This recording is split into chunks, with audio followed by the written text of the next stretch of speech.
मेरे करीब ना आना, मेरे पास ना आना। अच्छा, फरिश्तों के अंदर शहवत नहीं होती। हजरत जिब्रील इंसान की शक्ल में आए हैं, मगर जिब्रील फरिश्ते हैं, और फरिश्ते के अंदर कभी डिजायर और शहवत और ख्वाहिश नहीं। मर्द के अंदर, इंसान के अंदर ख्वाहिश है। कोई कितना ही नेक इंसान हो, अगर उसके सामने औरत आएगी तो जो एक मर्द की जो के अंदर जो फितरी तौर पर औरत को पाने की जो तलब है, जो रिक्वायरमेंट है, वो जरूर कहीं ना कहीं उसके दिल में पैदा होगा। कोई मर्द अगर ये कहता है, साहब, जैसे डॉक्टर जाकिर नायक का एक बड़ा वायरल हुआ था एक मामला, उन्होंने पड़ोसी मुल्क में जब उनका दौरा हुआ, उन्होंने कहा कि अगर किसी मर्द के सामने कोई औरत मेकअप करके बैठी है और काफी देर तक उसके सामने बातचीत कर रही है और मर्द को कोई फर्क नहीं पड़ रहा है, तो वो इसका मतलब कि वो मर्द गड़बड़ है, उसको अपना इलाज कराना है। बड़ा बवाल हुआ था उसको। मगर डॉक्टर जाकिर नायक ने जो बात कही थी, डॉक्टर जाकिर नायक की बहुत सारी बातों से इख्तिलाफ भी है, लेकिन बहुत सारी बातें उनकी सही है, यहां वो बिल्कुल सही है। इसीलिए हमारी शरीयत कहती है, अगर एक मर्द और एक औरत है तो बीच में तीसरा शैतान जरूर होता है।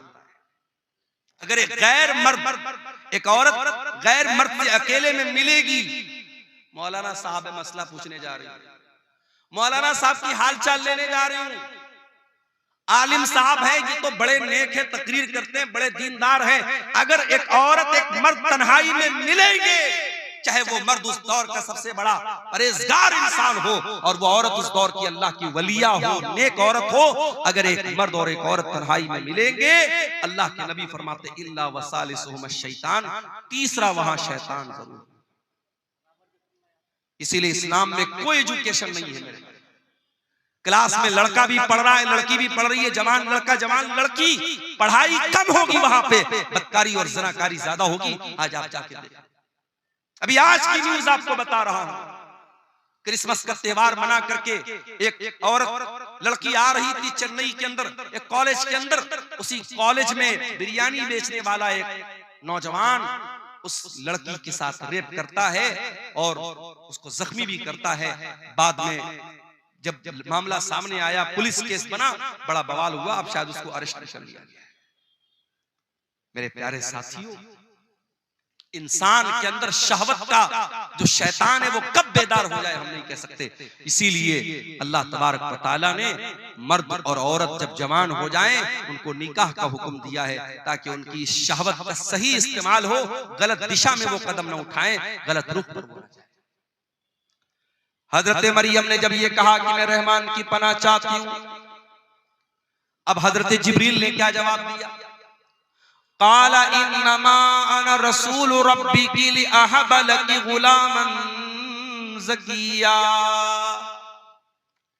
कहा है मरियम, तू गलत समझ रही है, मैं कोई इंसान नहीं हूं, मैं अल्लाह का फरिश्ता हूं, और मैं इसलिए तेरे पास आया हूं ताकि मैं तुझको ये खुशखबरी दे दूं कि तुझे बहुत जल्द एक बच्चा पैदा होने वाला है, बहुत नेक बच्चा, बहुत पाक साफ बच्चा, बहुत अच्छा बच्चा।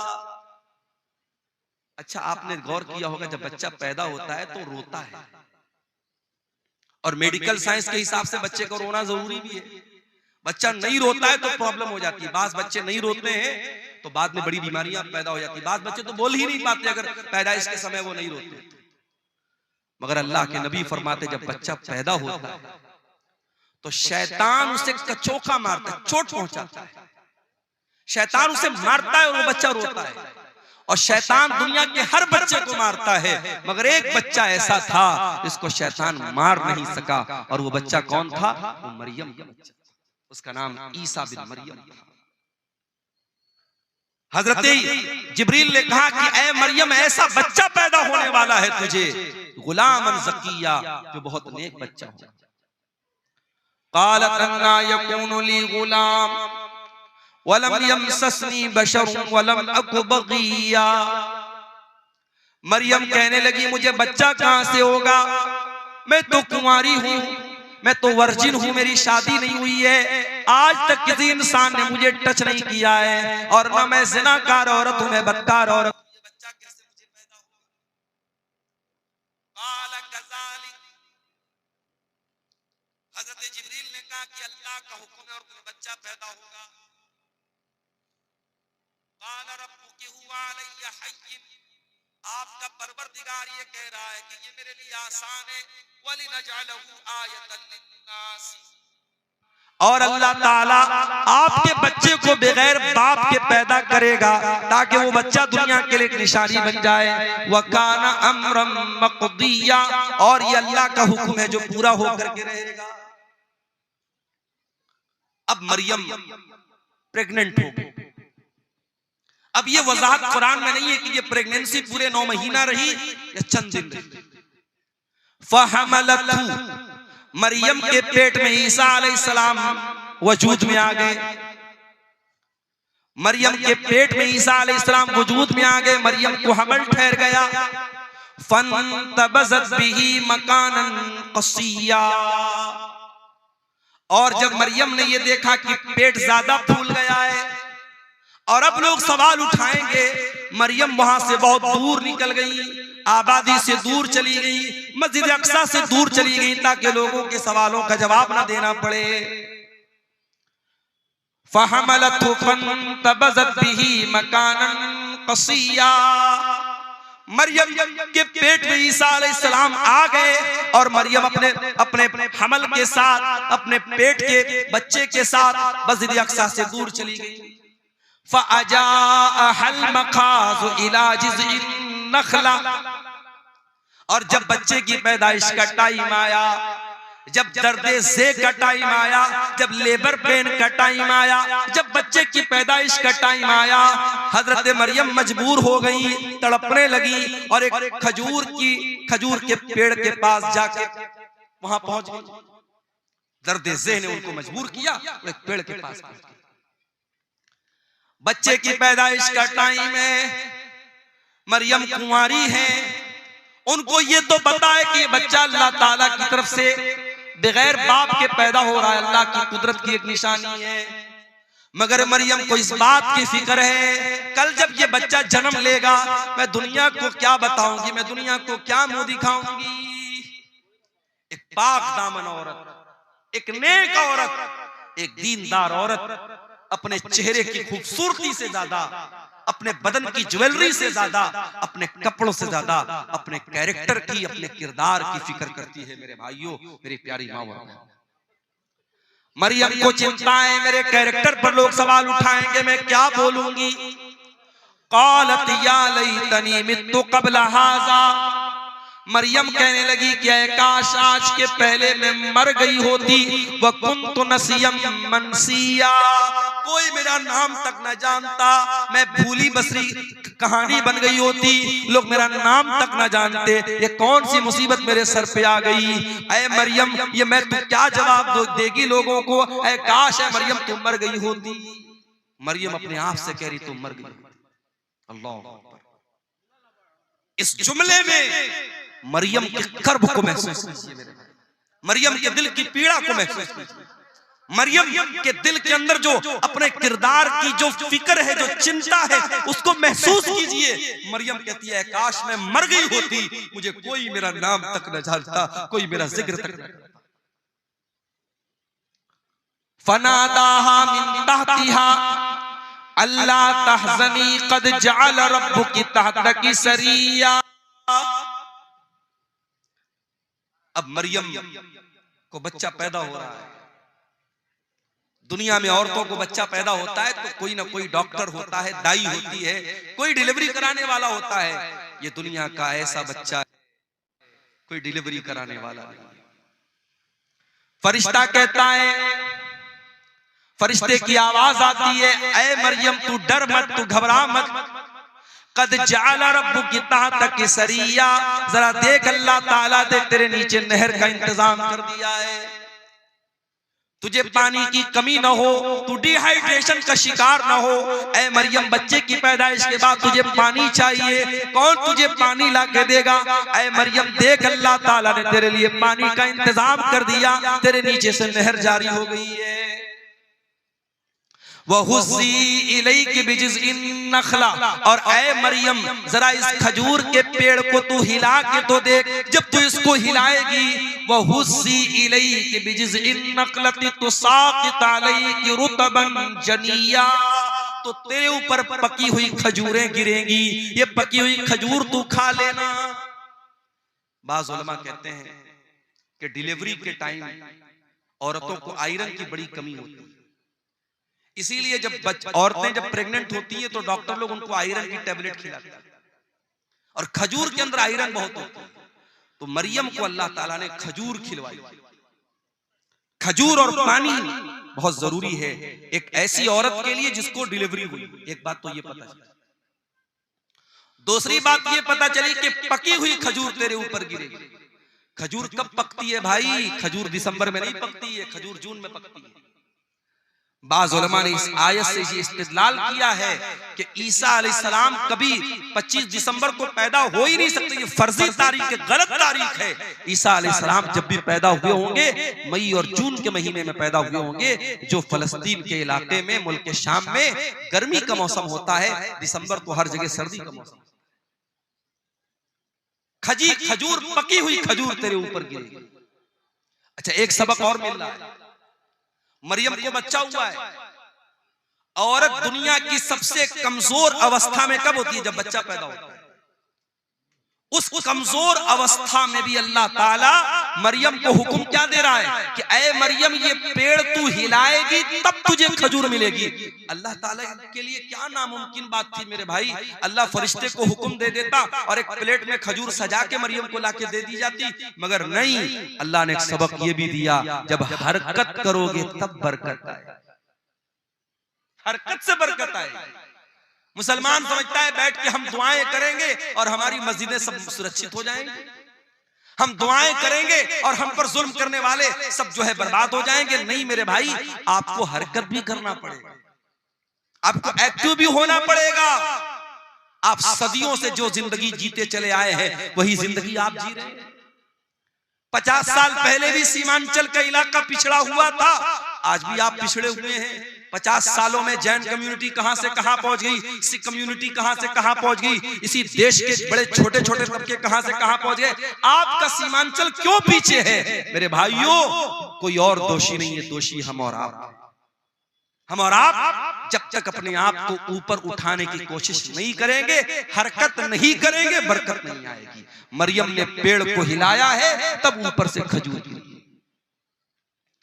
फकुली वशरबी वकर्री आईना, ऐ मरियम तू ये खजूर खा ले, ये पानी पी ले, ये खजूर खा करके पानी पी करके वकर्री आईना, ऐ मरियम तू अपनी आंखों को ठंडी कर ले, तू टेंशन न ले, तू चिंता न कर, तू फिक्र न कर।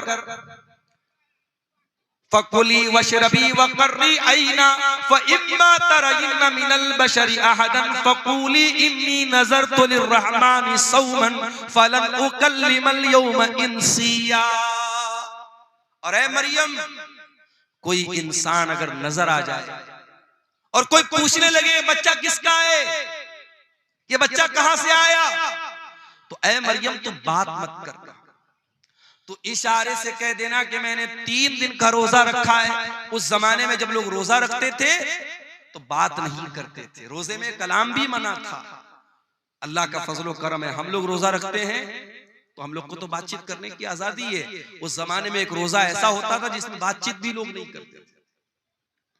कहा है मरियम, जब कोई तुझसे बात करने की कोशिश करे तो तू बता दे कि मैंने अल्लाह की नजर मानी है, मैं 3 दिन तक किसी से बात नहीं करूंगी। 3 दिन गुजर गए।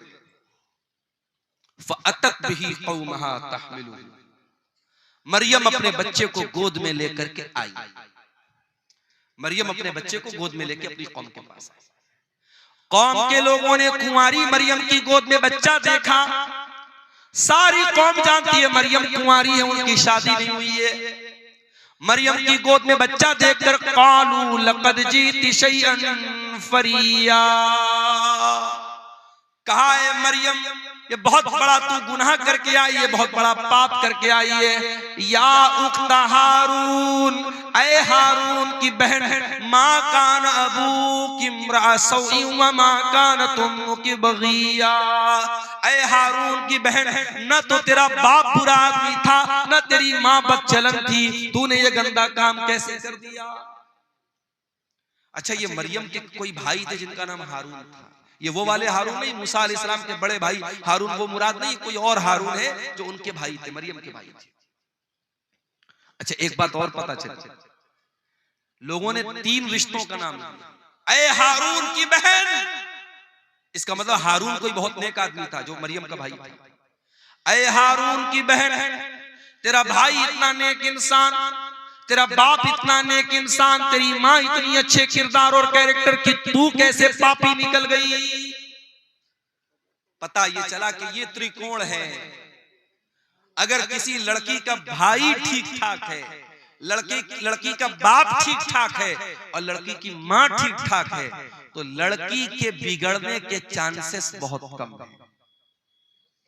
लेकिन जिस लड़की का भाई गड़बड़ हो, भाई की गर्लफ्रेंड है, तो यकीनन उस बहन का भी कोई बॉयफ्रेंड है। किसी ने बड़ा अच्छा जुमला कहा था, ऐ वैलेंटाइंस डे पर किसी लड़की को फूल देने वाले, जा देख तेरी बहन को भी कोई फूल दे रहा हो।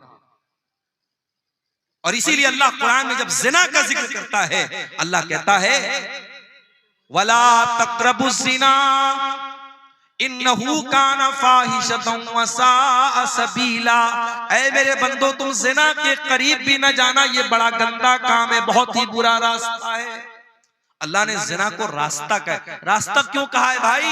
जिस रास्ते पर आप चलेंगे उसी रास्ते पर कोई दूसरा चल के आपके घर की दहलीज तक आएगा। अगर आप किसी दूसरे की इज्जत व आबरू को छेड़ेंगे, कोई आपके घर की इज्जत पर भी डाका जरूर डालेगा।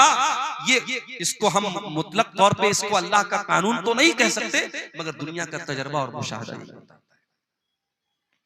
कहा है हारून की बहन, तेरा भाई अच्छा इंसान, तेरा बाप अच्छा इंसान, तेरी माँ अच्छी औरत, तू कैसे इतना गंदा काम कर बैठी, तूने ये गंदा काम क्यों कर दिया। मरियम क्या जवाब देती? मरियम के पास कोई जवाब नहीं है। मरियम जवाब देगी, कौम के लोग मानने वाले नहीं है। फ़अशारत इलैहि, मरियम ने अपने बच्चे की तरफ इशारा किया। क़ालू कैफ़ नुकल्लिमु मन काना फ़िल महदी सबिया। कौम के लोगों ने कहा कि ऐ मरियम, क्या मजाक कर रही है, इस दूध पीते बच्चे से हम क्या बात करें। तू जवाब दे, तू माँ है, तू जवाब जब इस बच्चे से क्या बात करे, तू कैसी बेवकूफी की बात कर रही है, तू बच्चे की तरफ क्यों इशारा कर रही है, हम बच्चे से कैसे बात करें। अल्लाह अकबर। जब एक पाक दामन औरत के कैरेक्टर पर दाग लगाने की कोशिश हुई, एक पाकीज़ा औरत के किरदार पर जब लोगों ने धब्बा लगाने की कोशिश की, अल्लाह ने उसके दूध पीते बच्चे को ज़बान दी। दूध पीता बच्चा हमारे और आपके सामने थोड़ी बोलता है। दूध पीता बच्चा तो खाली रोता है, भूख लगे तब रोता है, प्यास लगे तब रोता है, पेट में दर्द हो तब रोता है। मगर ईसा बिन मरियम अपनी माँ की गोद में बोलते हैं, क़ाल इन्नी अब्दुल्लाह आतानियल किताब वजअलनी नबिय्या वजअलनी मुबारकन ऐनमा कुन्तु वअवसानी बिस्सलाति वज़्ज़काति मा दुम्तु हय्या वबर्रम बिवालिदती वलम यजअलनी जब्बारन शक़िय्या। अल्लाह। ईसा बिन मरियम अपनी माँ की गोद से कहते, ऐ लोगों, कान खोल करके सुन लो, मेरी माँ पर कोई इल्जाम मत लगाओ, मेरी माँ के ऊपर कोई गंदा इल्जाम मत लगाओ। आओ मैं बताता हूं मैं कौन हूं। मैं ईसा हूं। I am the slave of God, I am the slave of Allah. मैं अल्लाह का बंदा हूं, मैं अल्लाह का बेटा नहीं हूं। ईसाई कहते कि हम ईसा अलैहिस्सलाम को मानते हैं, उनके चर्चों के बाहर ईसा अलैहिस्सलाम की बातें लिखी होती हैं, उनके चर्च के ऊपर ईसा अलैहिस्सलाम की फोटो लगी रहती है।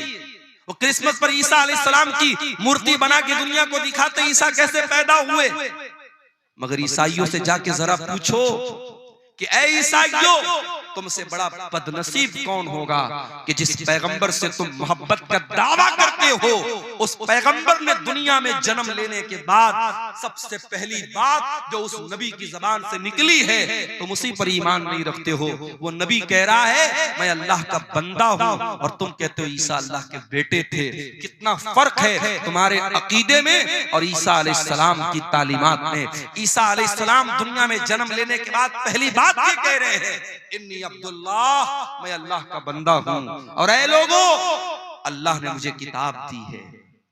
अभी मैं माँ की गोद में खेल रहा हूं, मगर अल्लाह मुझे किताब देगा जिसका नाम इंजील होगा और अल्लाह ने मुझे नबी भी बना लिया है और मैं बरकत वाला हूं, जहां भी रहूंगा बरकत के साथ रहूंगा। और अल्लाह ने मुझे नमाज का हुक्म दिया है और ज़कात का हुक्म दिया है। जब तक मैं जिंदा रहूंगा नमाज पढ़ता रहूंगा, ज़कात देता रहूंगा। कितने अफसोस की बात है। ईसाई शराब पीता है, ईसाई जिना करता है, ईसाई गलत काम करता है, अपने चर्च में जाता है, वहां चर्च का पादरी कहता है कि तूने शराब पिया है, तूने जिना किया है, तूने मर्डर किया है, कोई बात नहीं, ले उसको शराब पिलाता है। ईसाई का जो पादरी होता है वो शराब पिलाता है और ये कहता है कि तेरे जितने पाप हैं वो अल्लाह के बेटे ने, गॉड के बेटे ने अपने ऊपर ले लिया। गॉड का बेटा सूली पर चढ़ गया और गॉड का बेटा तेरे सारे गुनाहों को अपने सर पे लेके जा चुका है, अब तुझे कोई टेंशन लेने की बात नहीं। अल्लाह, कितना कितना गलत है ये। ईसा इब्ने मरियम दुनिया में आने के बाद कहते हैं नमाज पढ़ने का मुझे हुक्म मिला है, मैं नमाज जब तक जिंदा रहूंगा पढ़ता रहूंगा।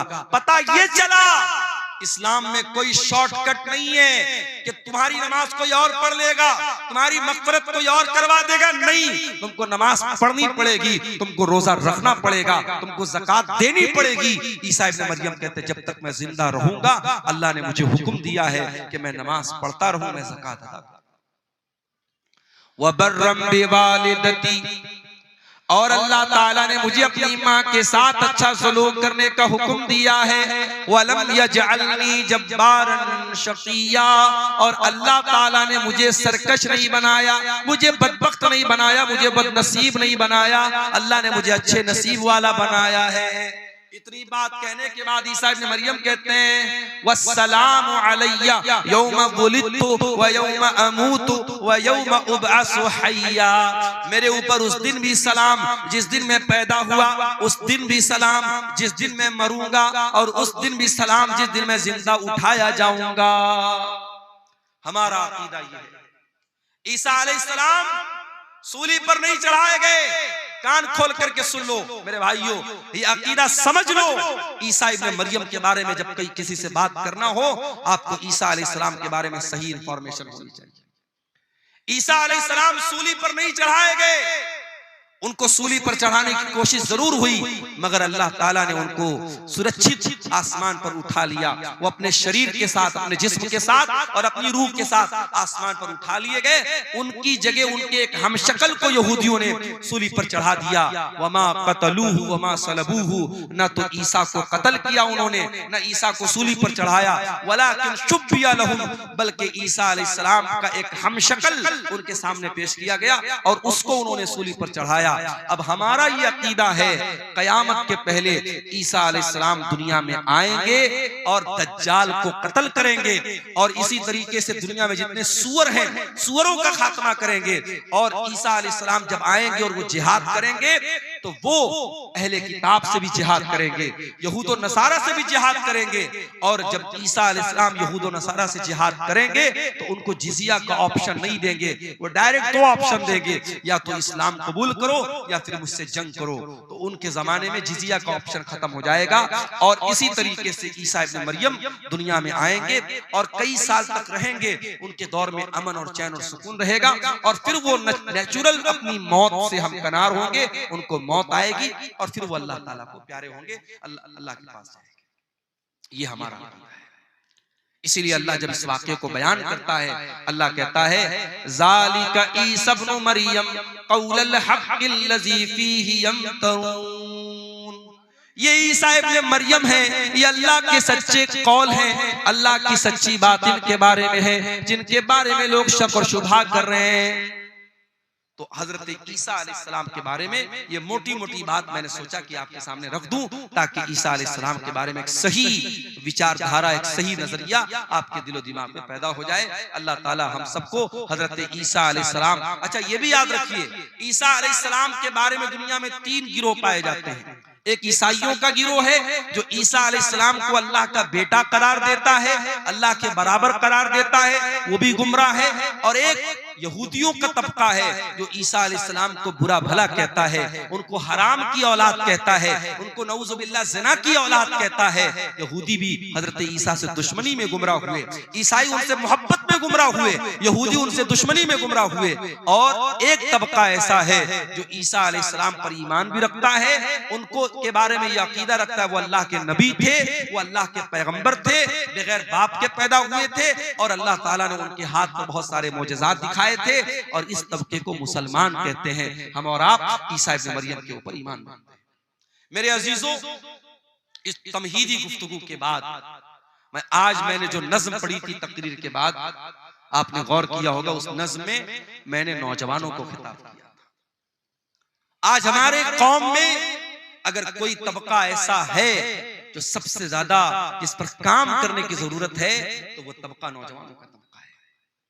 और दुनिया की हर कौम अपने नौजवानों को ट्रेंड करती है, अपने नौजवानों को मजबूत करती है, अपने नौजवानों पर मेहनत करती है। आज हमारी कौम का नौजवान कहां जा रहा है? हमारे नबी की सीरत उठा करके देखिए, हमारे नबी के साथ जो सहाबा थे, जो आपके सफ़े अव्वल के सहाबा थे, जिन्होंने आपके साथ पत्थर खाए थे, आपके साथ जंगों में अपने सीने पर तीर और तलवार का जख्म बर्दाश्त किया था। आप गौर कीजिए मेरे प्यारे साथियों, नबी के उन सहाबा में आपको मेजॉरिटी किसकी मिलेगी, उसमें बहुमत किसका मिलेगा? उसमें अक्सरियत नौजवानों की। अब्दुल्ला बिन मसूद कौन है? नौजवान है। मुसअब बिन उमैर कौन है? नौजवान है। हजरत खालिद बिन वलीद कौन है? नौजवान है। उस्मान गनी कौन है? नौजवान है। तलहा कौन है? नौजवान है। जुबैर कौन है? नौजवान है। अली बिन अबी तालिब कौन है? नौजवान है। मेरे नबी के सहाबा में वो सहाबा जो मेरे नबी के बॉडीगार्ड बन करके चला करते थे, जिन्होंने मेरे नबी के साथ हर मुश्किल को बर्दाश्त किया है, उसमें मेरे प्यारे साथियों बढ़ चढ़ करके हिस्सा लेने वाले नौजवान सहाबा, नौजवान आगे थे। और यही वजह है कि कुरान करीम में अल्लाह ताला नौजवानों को हाईलाइट करके बयान करता है। परसों जुमा का दिन आने वाला है, हम और आप जुमा के दिन सूरह कहफ पढ़ते हैं। सूरह कहफ में अल्लाह ताला ने एक वाकया बयान किया, कि अल्लाह ताला के कुछ बंदों ने, एक मुशरिक बादशाह के दौर में वो रहते थे, जब बादशाह ने उनको मजबूर किया इस्लाम को छोड़ने के लिए, तौहीद को छोड़ने के लिए, तो उन अल्लाह के बंदों ने अपनी तौहीद को बचाने के लिए, अपने ईमान को बचाने के लिए अपने बाप का महल छोड़ दिया, अपने माँ बाप की हवेली को छोड़ दिया, और एक गुफा में, एक पहाड़ के गार में जाकर के सो गए। और 309 साल तक अल्लाह ताला ने उनको जिंदा सही सलामत सुलाए रखा। 309 साल तक वो सोए रहे। अल्लाह ताला जब इस वाक़े को बयान करता है तो अल्लाह ताला एक बात को हाईलाइट करता है। अल्लाह क्या कहता है? इन्नहुम फित्यतुन आमनू बिरब्बिहिम वज़िदनाहुम हुदा। अपने ईमान को बचाने के लिए अपने माँ बाप को छोड़ने वाले, अपने माँ बाप का ऐशो आराम छोड़ने वाले, अपनी हवेलियों को छोड़ करके पहाड़ की गुफा में जाने वाले ये नौजवान थे। अल्लाह ने खास तौर से हाईलाइट करके बयान किया कि ये नौजवान थे। अल्लाह चाहता तो ऐसे ही डायरेक्ट जिक्र कर देता कि चंद लोग थे, मगर अल्लाह ताला ने फित्यतुन का लफ्ज इस्तेमाल किया। इससे ये पता चला कि अल्लाह ताला को नौजवानों का ईमान बहुत पसंद है। आज हमारे कितने नौजवान हैं, उनको जब नमाज के बारे में बोलो, गुनाहों को छोड़ने के बारे में बोलो, उनकी जबान से एक ही लफ्ज निकलता है, मौलाना साहब ये जवानी का दिन है, अभी तो मैं मौज मस्ती कर लेने दो, कल जब जवानी खत्म हो जाएगी तब हम इबादत भी कर लेंगे, रोजा भी रखेंगे, नमाज भी पढ़ेंगे, गुनाहों से भी बचेंगे। ओ मेरे प्यारे नौजवान साथियों, अज़रबैजान से एक फ्लाइट, एक हवाई जहाज उड़ता है, जिस हवाई जहाज के अंदर 72 मुसाफिर सफर कर रहे थे। हवाई जहाज के अंदर आग लग जाती है और हवा के अंदर वो हवाई जहाज जल कर राख हो जाता है और 72 के 72 लोग हवा में जल करके मर जाते हैं। ये भी आज की न्यूज आपको बता रहा हूं। क्या उन 72 लोगों में सारे बूढ़े लोग थे? क्या सारे 70-80 वाले लोग थे? उसमें 20 साल के नौजवान भी थे, उसमें 2 साल का बच्चा भी था, उसमें 25 साल की औरतें भी थी। मेरे प्यारे भाइयों, जब हवाई जहाज के अंदर आग लग जाती है, अंदर का वीडियो वायरल हुआ है, जाकर के इंटरनेट पर देख लेना। फ्लाइट के अंदर जितने लोग हैं वो मालिक को याद कर रहे हैं, वो मौला को याद कर रहे हैं, वो अपने रब को याद कर रहे हैं। हम नहीं जानते कौन सा एक्सीडेंट हमारे साथ हो जाए, हम नहीं जानते कब मौत हमारे सर पर आकर के हमारी मोहलत को खत्म कर दे। मेरे प्यारे साथी, क्या आप इस बात की गारंटी लेके बैठे हैं कि आप बुढ़ापे तक जिंदा रहे? क्यों अपनी जवानी को गलत कामों में गुजारते हैं? मेरे प्यारे साथियों, हमें और आपको डरना चाहिए।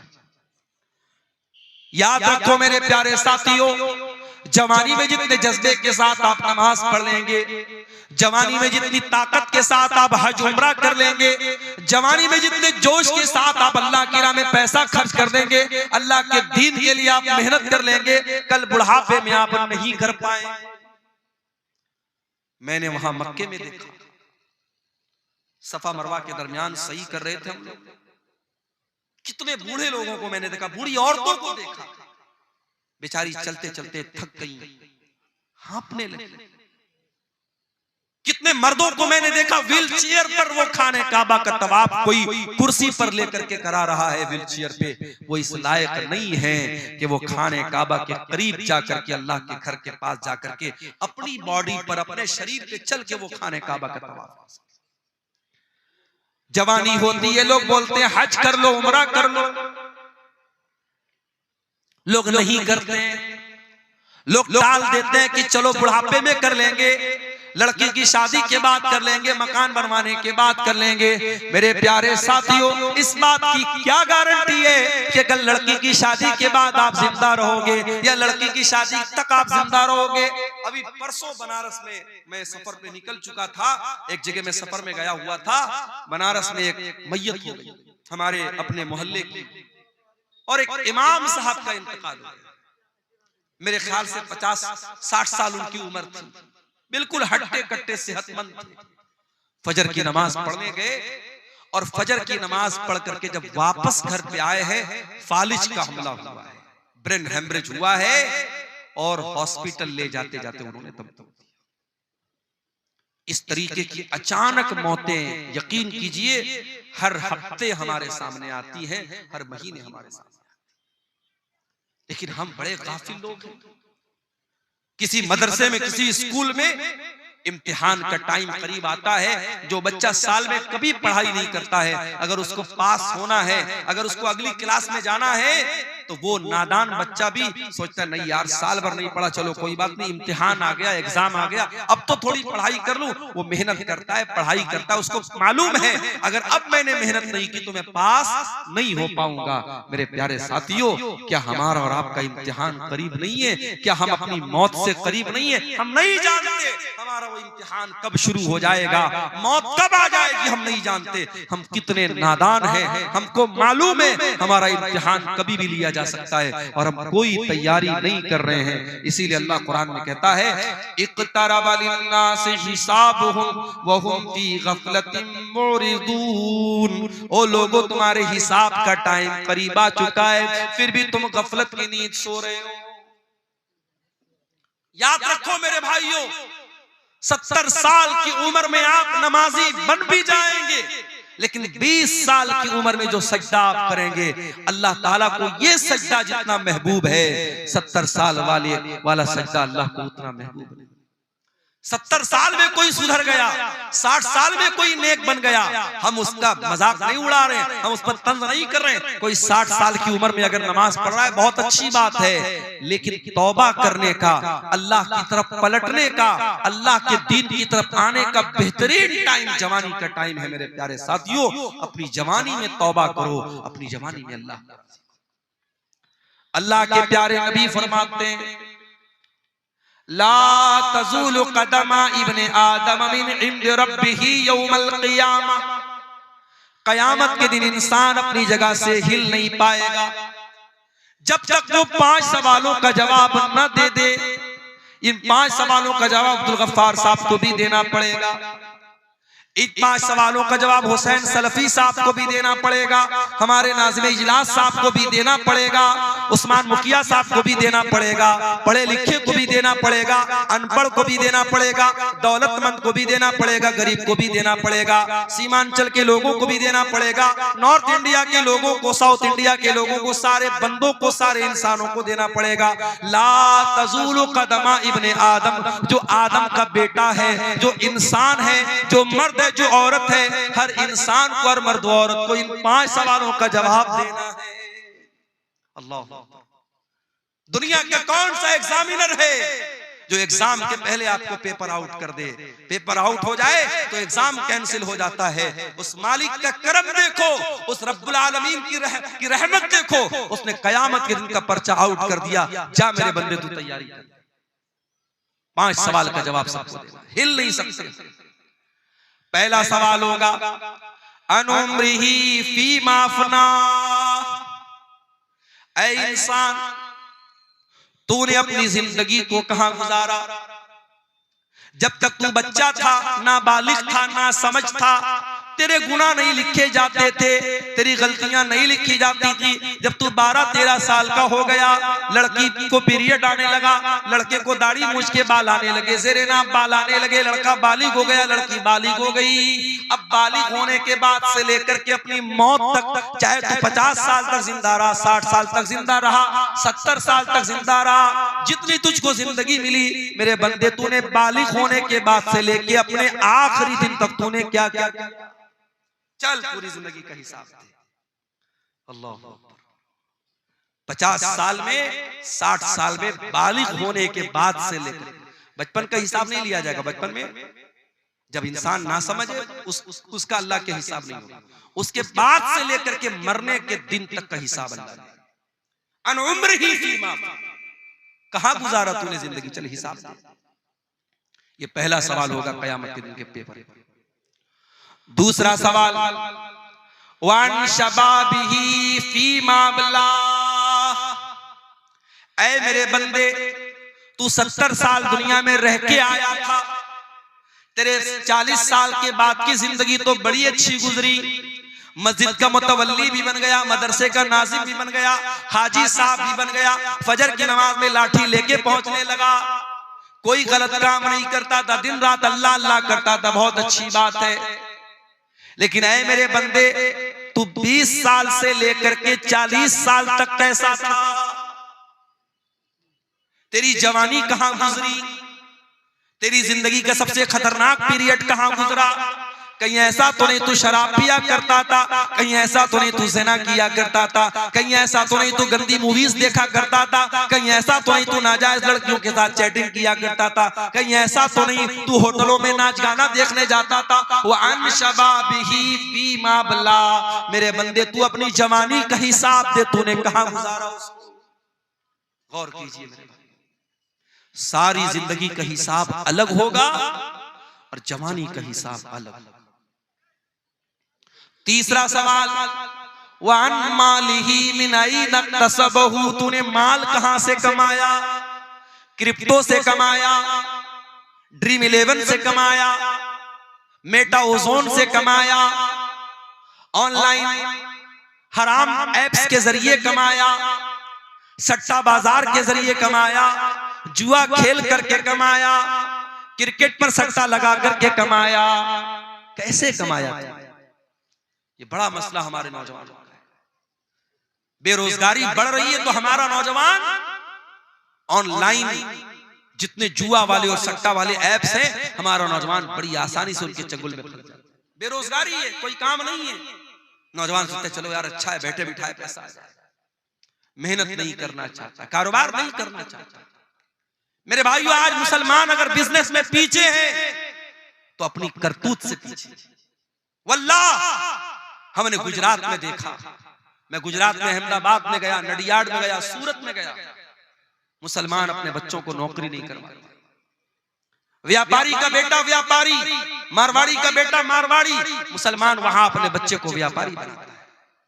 चाहे वो छोटी सी दुकान खोल के बैठा है, मगर कारोबार कर रहा है, उसका माइंड कारोबारी है। आज इस मुल्क में हमें और आपको अगर अपने वजूद को बचाना है, हमें बिजनेस और कारोबार में भी आगे बढ़ना है। और मैं ये बात इसलिए कर रहा हूं क्योंकि अगर हमने अपने आप को बिजनेस में आगे नहीं बढ़ाया, आगे आने वाले दिनों में बड़ी कठिनाइयां हैं। इन मदरसों, इन मस्जिदों और हमारे दीन की बुनियादों पर जो दिन रात हमले हो रहे हैं, इन हमलों से अपना डिफेंस करने के लिए भी हमें पैसे की जरूरत पड़ेगी। आज हम जानते हैं सुप्रीम कोर्ट और हाई कोर्ट में वकीलों की फीस कितनी महंगी होती है। अभी हमारे उत्तर प्रदेश में मदरसों का केस चल रहा था, हाई कोर्ट का फैसला आ गया कि सारे मदरसे जो है गलत है, बंद कर दिया जाए, और 10,000 से ज्यादा जो टीचर थे उनकी नौकरी खतरे में पड़ गई। तो वहां मदरसों की जो एसोसिएशन है उसने इस मामले को सुप्रीम कोर्ट में उठाया और सुप्रीम कोर्ट में